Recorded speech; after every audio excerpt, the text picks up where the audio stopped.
Hello, and welcome to our new podcast, Who Is That, South Florida, presented by Fort Lauderdale's own Historic Stranahan House Museum. The purpose of this podcast is to teach everyone about our local community, the history of our local community, and we're going to do so by exploring what different buildings, streets, and other landmarks are named after. So for instance, what is a Hallandale Beach Boulevard? Who are the Griffins? Who are the Sterlings? Why do we have a deer field in the middle of a suburban urban area? What we'll do is this is going to be a game show format. Each week we are joined by our resident panelists, Stranahan House's historian and my son, Jonathan Axler. Well, hi there, Dad. Hey, John. Hi, everybody. So, are you ready for this? I am born ready. I've been waiting for this all my life. Because basically, John has claimed that no one knows more about local history than you. I don't know if I've claimed that, but I'm pretty knowledgeable. I've done my research. I'm ready for this. Okay. So, like I said, each podcast, we're going to have John here, and we're going to have a special guest who is experts in their field, and we will be drawing different names from our tin bucket, which has different names of topics. And between John and his special guest each podcast, they'll have 2 minutes to tell us who is that place, Fort Lauderdale. John, who is our special guest panelist this month? Well, our special guest panelist is somebody really special because, for one, she is the director of the Historic Stranahan House Museum. Also, she is a Fort Lauderdale native, so if anybody knows these streets, it's going to be our guest. And our guest is, drumroll please, April Kirk. Yay. Woo! Good morning. Good morning. So, for our studio audience and our viewers out there worldwide, tell us about yourself, April. I am April Kirk. I'm the executive director of the Historic Stranahan House Museum, born and raised in Fort Lauderdale, as Jonathan said. And I've been here with the museum for 10 years. I do love history.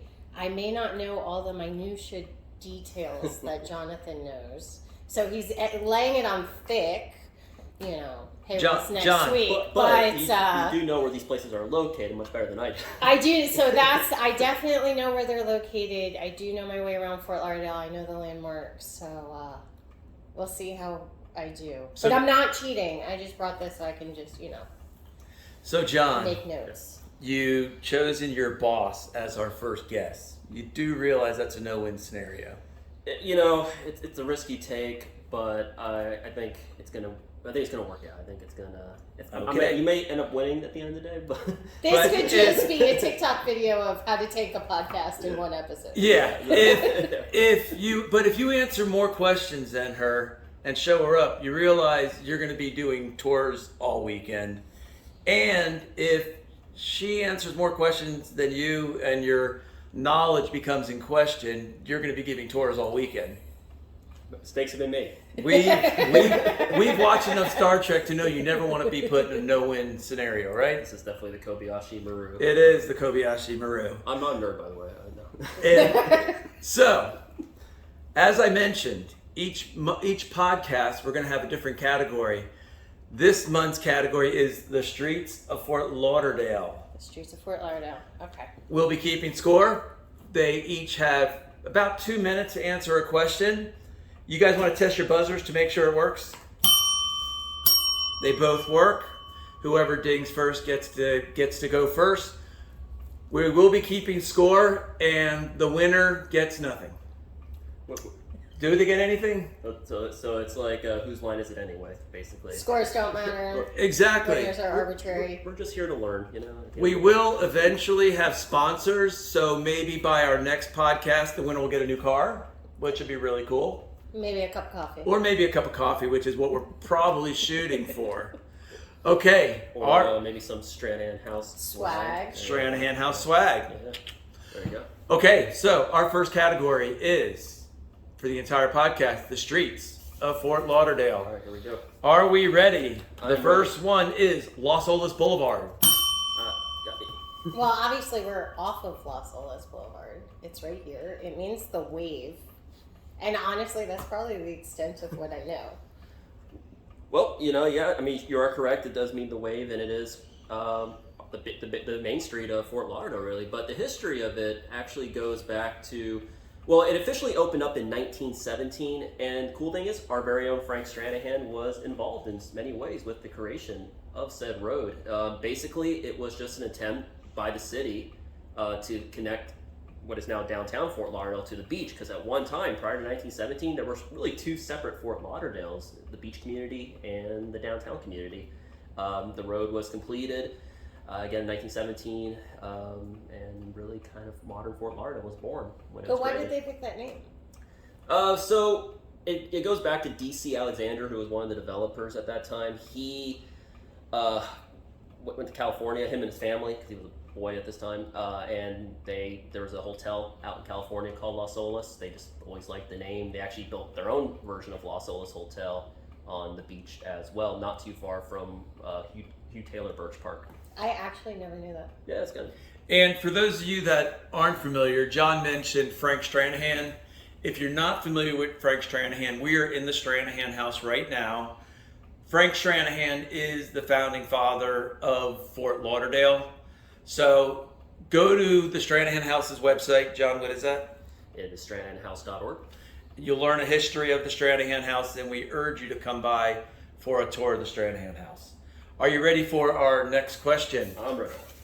So who won that one? Was that? I guess that was a tie. We're going to call that a tie. That was the time. April Okay. knew that it, I'm always going to answer April first. knew the name of the street was Los Olas. John knew why. So we'll call that a tie. I'm always going to answer first. Okay. Schneider Park Road. So You did get that one. I got that one, yes. So Snyder Park is named after Byron Snyder. The Snyder family it's named after, especially the Snyder family. They were basically the first main road developers of Fort Lauderdale. They're actually the ones that built Los Olas for the most part. So kind of fun that we connected that to Los Olas just now. But yeah, basically just early developers, early construction family. Yes, but Snyder Park was actually started as the rock pit. That's why there is the water feature, the lake, whatever. It's not natural. Okay. That's where they dug out the rocks to build the roads. That's right. Yeah. See, I did know something. Yeah. Do you guys know, I grew up in Miami, and do you know what's a famous landmark in Miami that started as a giant rock pit? No. The Venetian Pool. That's Is right. that why Yeah. it's the Venetian, that's all how the it became- buildings in Coral Gables that's built with the coral rock, that came from Venetian Pool. So that was our rock pit down in Miami. It was great when we were kids and we would go there. You used to be able to jump off the cliffs and everything. I don't think you could do that I don't anymore. think we can do that anymore. But that was always a place with field trips, and so plugs out to Venetian Pool down in Coral Gables. All right, so we're going to take that one as a tie again. John knew what Snyder Park was, and April knew it existed. You're trying to keep your son employed. Absolutely. Here's a good question. Where exactly is Snyder Park? This again shows I don't know the streets very well. You don't know where Snyder Park is? I know the history. Oh my goodness. Okay, so it's straight down 4th. So what would that be? 7 turns into 4th. Okay. And it takes you to the airport. It's right on Oh, okay. it's Wildlife Care Center, the BSO, like emergency Oh, okay. operations. I know what you're it's talking right about. on the edge of Edgewood neighborhood. You know when your mother finds ducks every other week? Yeah, I've been. And we have to drive from West Davie to drop them Wildlife off in the Care wildlife sanctuary. It's just past that. Okay. It's We right never there. make it past the wildlife sanctuary. Yeah. Okay. It backs up to 595. Okay. So Right. it's that weird area of Fort Lauderdale that I've never really been to too much. Not that it's weird. Just it's not. I live over there. Nobody finds more ducks than Again, mistakes of his mother. Okay, so now our next one. I know John knows this, and I'm gonna do this so April can't answer and outbuzz him. And I might be pronouncing this wrong, but County Court. Cool thing is I actually know where this is. It's located in the Sailboat Bend area, one of my favorite neighborhoods because it's the most historic neighborhood in Fort Lauderdale. But basically, Cooney Court is not named after anybody. It's actually named after a plant. Coontie plant, also known as arrowroot, comes from a species of cycad that's found throughout Florida. Really, Florida's the only place that you can find this species of cycad. And cycads, for those who don't know, and this is going back to my we're going deep. botanical garden knowledge, because I used to work at Flamingo Gardens. Shout out to Flamingo You want to Gardens. go to one of the cafes and get some coffee? We're going to be here for a while, guys. Anyways, okay, I'll speak. The good news is we're only 6 minutes into this podcast, so all right. feels longer. So Coontie is the seminal word for said arrowroot, and it's actually the reason why people lived on this river. The one of the names for the new river, which is the river that goes through Fort Lauderdale, is Coontahatchee. And Coontie could be processed. You get the roots of it, and you ground it up, and you can turn it into an alternative to wheat flour. So the Seminoles, as well as the early pioneers of Fort Lauderdale, including the Stranahans, would turn this into a flour where they can make bread, biscuits, you name it. And the thing is, though, you gotta be very careful making it, because if you don't process it, don't ground it up properly, it's actually quite poisonous. So just for anybody who's gonna try this, read up on it first, because it is a poisonous plant. But yeah, it was the reason why people settled on the river, because it grew very well here on this river. And I know I tried a gluten-free diet for about a week or two, and I know you still buy Coontie flour. What is it called now? It's arrowroot flour. Exactly. Yeah. So if you're ever at Whole Foods, who we're hoping to bring on as a sponsor, or Thrive Market, which would be a wonderful sponsor, you could still get it as arrowroot. And While we're at that subject, and something that has nothing to do with it, John, explain how people can submit questions for future shows. Yeah, I mean, basically, all you have to do is you can comment on the comment boards. This program will be placed on Facebook and YouTube. We will check. We'll probably place it on other formats soon. Or you can email me directly at education@stranahanhouse.org, and I will have text in the video. This is where my finger's pointing, by the way. So Okay. So there you go. You can pause the video, and then write down any kind of topic that you may want to hear, place names, street names. We'll, on our social media, we'll of course tell you what the next episode will be about. And we love your suggestions. Yeah, because we're hoping this gets picked up by Disney Plus or something. Of course. And we get like a 7-year contract. So we'll have a lot of different opportunities to answer all of your questions. If not Disney, Netflix will definitely pick us up. Yeah. Oh, Netflix will pick up anything. Exactly. Yeah, exactly. So, Alrighty. Just keep throwing corporate names out there. We'll You make have somebody. one of them a sponsor. We should be like throwing hashtags out in front of everything, but we're gonna try another question. Okay, ready? Got your hands on your buzzers, because this one I know has a pretty good answer for. Andrews Avenue. I'm just going to press it because I want to say something. And then Jonathan will tell you the real history of it. But Andrews Avenue is obviously right here, and it was named after a person named Andrews. Julie? And yes, the hills are alive. No, I was thinking Julie Andrews from the Carl Springs from the Performing Carl Arts Springs Center. Museum of Art. And it was Main Street of downtown, and that is where Frank Stranahan moved his store after he moved it out of this structure. But I'll let Jonathan tell you the actual history of Andrews, because it's escaping me right now.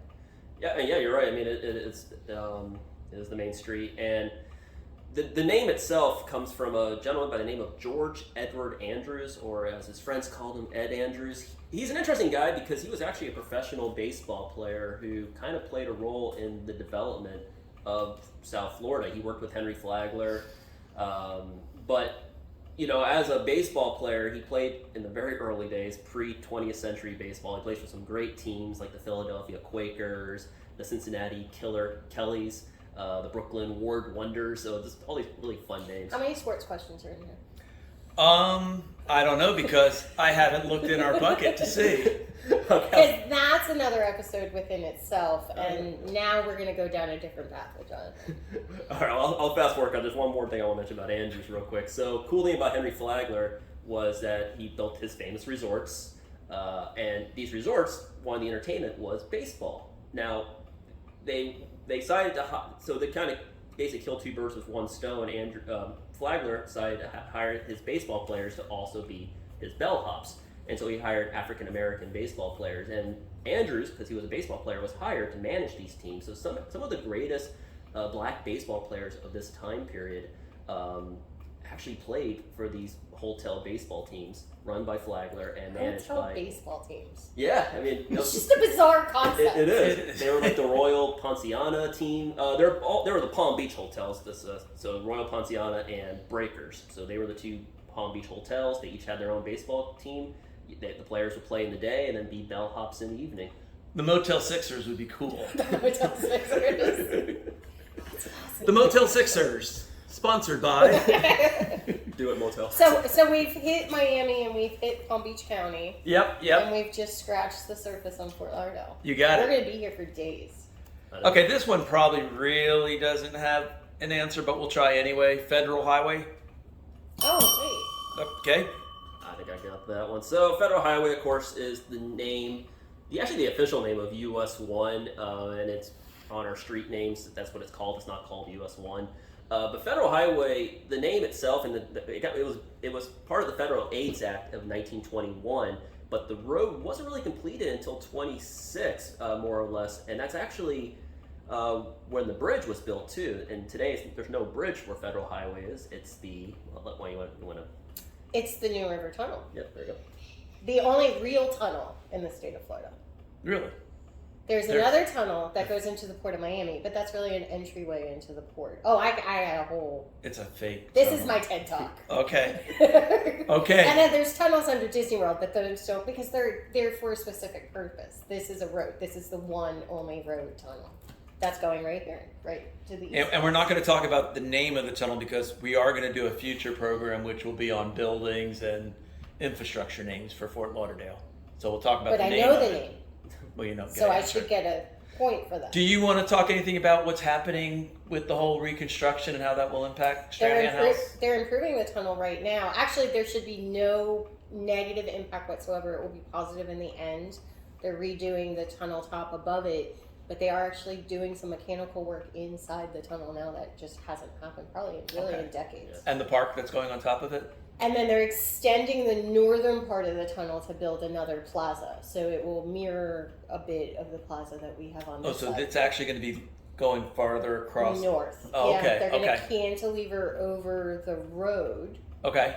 And that's why it's shut down. There's some parts shut down right now because Okay. they're actually going to extend the ground top of the tunnel, and then that's going to be another plaza. Okay. Right next to Hoffman's Chocolates, who one day we hope for real Hoffman Chocolates. will actually be They a sponsor sponsor of this podcast. Okay, now you're going to kill me doing this because John's trying to talk and he's going to talk. Is it a coincidence that the tunnel is right next to Stranahan House? Yes, and you know me too well, Dad. So yes, so there is a coincidence because when they built Federal Highway or US 1, it literally went next door to Stranahan House. So the Stranahans would have had a highway right next to them for many years.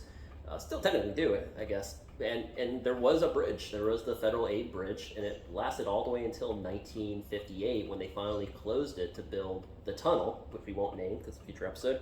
But I know it. Yes, you do know it. And the tunnel, and Ivy Stranahan, the lady of the house, she was really against that tunnel. But we'll talk about that another day. But yeah, so that's Federal Highway used to go right next door to Stranahan House. Okay. And so I can get the last word. Fun fact, when they did build the tunnel and they took the bridge down, they moved a temporary bridge east to 9th, which then cut through Rio Vista across the river. And I could not imagine what it was like in the 60s that they detoured Federal Highway through a residential neighborhood. Wow. I didn't know Okay. And what year is that? It was built in the 60s. So there was still already a lot of traffic down here. So most of the original hotels and everything. So yeah, that must have been And that really was, fun. it was a lot of people were taking US 1 instead of 95 or Turnpike or other highways. That was the road. And when I moved down here, there was no 95 all the way down south. Right. So we did that. We just had a quick cut, and you heard from our national sponsor, Netflix, sponsor of Who Is That Place, South Florida. All right, ready? We got time for a couple more questions. Oh, this one is good. Hermishy Street. So Himmershey, it's essentially the Seminole word for the river. It means, actually does mean new river or new water in the language. It's kind of funny because there's kind of a debate if this is actually what the Seminoles called it, because I've heard it more called Coontahatchee River, at least if you look at the historical records. But according to a 1921 Fort Lauderdale news article, I think it was 1921, they actually told this story in a news article. And supposedly, according to this article, Ivy was the one that said the story to this reporter, because Ivy said she heard it from the Seminoles. And the legend has it that the Seminoles said that many years ago there was a great storm, a mighty earthquake that took place all in one night, and when the Seminoles awoke, they saw a new water, Himmershey. And the funny fact is, though, even though the New River is not that new, it's about like 5,000 years old, the geological evidence does show that there was probably an earthquake that did, in fact, hit this area that might have caused the river. The only thing is, though, the Seminoles would have not seen that because the Seminoles were not in South Florida at that time period. And that answers our question why there is no Old River. If you saw our promo, that was one of the questions we were asking. So can we step it out of the nerdiness for a moment? Sure, yeah. So Himmershey modern day is now an entertainment district. Yes. And it is home of many bars and nightclubs in Fort Lauderdale. Okay. And that is what it's commonly known for average people. Right. But there is a Himmershey Canal. Okay. Which, when you come to Stranahan House through the Broward Boulevard way, you cross over a little bridge, which is called the footbridge, and that is the Himmershey Canal, which they're looking at dredging and widening a little and cleaning some of those foot out of there. Okay. But that's normal people information. That's what I think Himmershey is. If you're taking the AP history class. And what did you say that the river was named as? Coontahatchee? Coontahatchee, yeah. Coontahatchee. I would have liked to see people coming out of a bar and going to Coontahatchee. That would have been great. Is it sad that whenever I go to Himmershey Street, I just go there and look at the old buildings because like all the really historic buildings in Fort Lauderdale are located on that street? Okay, we got time for 2 more questions. The next one is this one's cool. Tequesta Street. It's in Sailboat Bend. That I know. Okay. It is in Sailboat Bend, which is the historic district, as Jonathan mentioned. But what he did not mention about that is that there's actually really only 3 historic districts in Fort Lauderdale, and we are considered one of them. So this house, this property, this tiny little half-acre, quarter of an acre, is a historic district. The actual historic district where the Historical Society sits, which is on Himmershey, and Sailboat Bend. So those are the actual only historic districts in Fort Lauderdale. But Tequesta was the Indian that predated Seminole in South Florida. And then, it's kind of like you cut down an oak tree and you name it Oak Lane. So there you go. That's why we and growing up, we live out west, or I live out west, and we have like Tequesta's Trace, and there's other names. John, you want to tell us anything about it? You want to nerd it up a little? Yeah, sure. Yeah, I mean the Tequesta. Do you speak their language?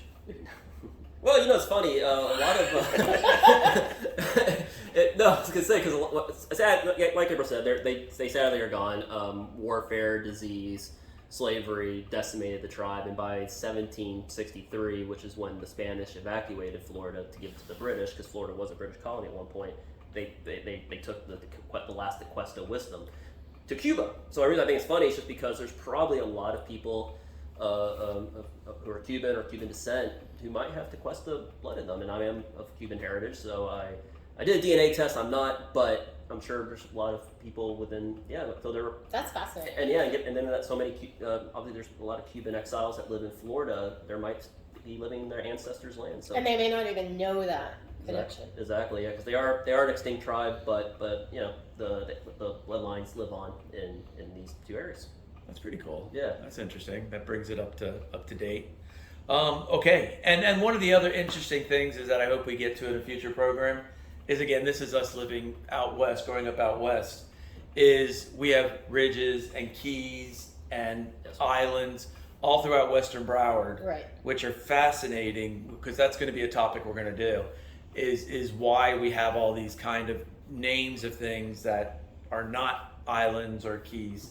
So they all go back to a lot of this history also. Yeah, and it's funny, I always kind of say that South Florida has always been kind of the same. The ancient Tequesta, ancient Native Americans that lived here. They lived in the same places that people live today. They still lived along that river. So West Broward had Tequesta or other ancient Native tribes living out there, the Seminoles later on. So it's just kind of the same areas, just they look a little bit less water, a little less Everglades, but still the same areas.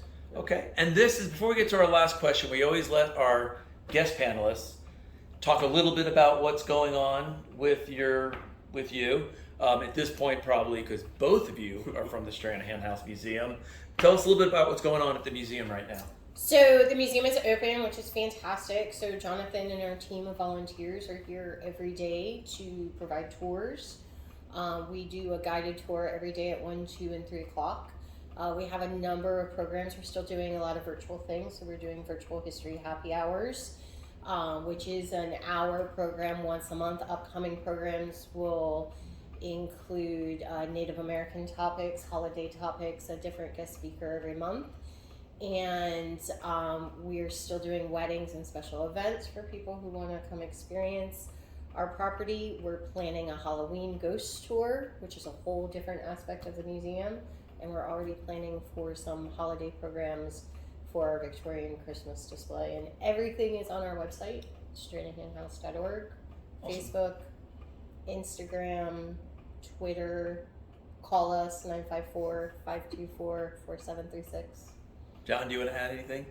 I mean, pretty much. Of course he does. I was going to say, no, you pretty much got it. We're going to get bells for staff meetings. Yeah, exactly. So okay. Chime in. We're going to do one more question. Actually, there's one We're going to do one more question. Sure. It was something promote. Please be something John doesn't know. Right now, it's an absolute tie. I'm not doing this one. Completely above the board game. Okay, well, this is a good one to end with because it's something that probably a lot of people know the answer to, but it's a really big one for our community. Hands on your buzzers. Sorry about have sisters. That was a weird story. Yeah, we all three of us have sisters. Yeah. Okay, ready? Broward Boulevard. Oh, John. Sorry, April. Well, I will just say the history in April if you want to talk about the importance of the street. But basically, Broward Boulevard is named after the same individual who Broward County is named after, which is Napoleon Bonaparte Broward, great name, who was a governor of Florida at the turn of the 20th century. And, you know, kind of the reason why it was named after him is because he was the governor who really kind of got the ball rolling for essentially the draining of the Everglades, which now has really major ecological effects, but yeah, I mean, he kind of got that ball rolling for what is now the development of South Florida. This is how differently we speak. He goes, Napoleon Bonaparte Broward, great name, and in my mind I go, unfortunate name. And Broward Boulevards are really Andrews and Broward. That's our main intersection. So the intersection of Andrews and Broward is kind of where our county government sits. It's the main thoroughfare that brings you straight into the heart of Broward County, into Fort Lauderdale. It's a pretty major road. I mean, it's probably 4 or 5 lanes, both directions. It ends into Victoria Park, and it takes you, all the way west. Out to about Flamingo Road, a little bit past Flamingo Road. Yeah.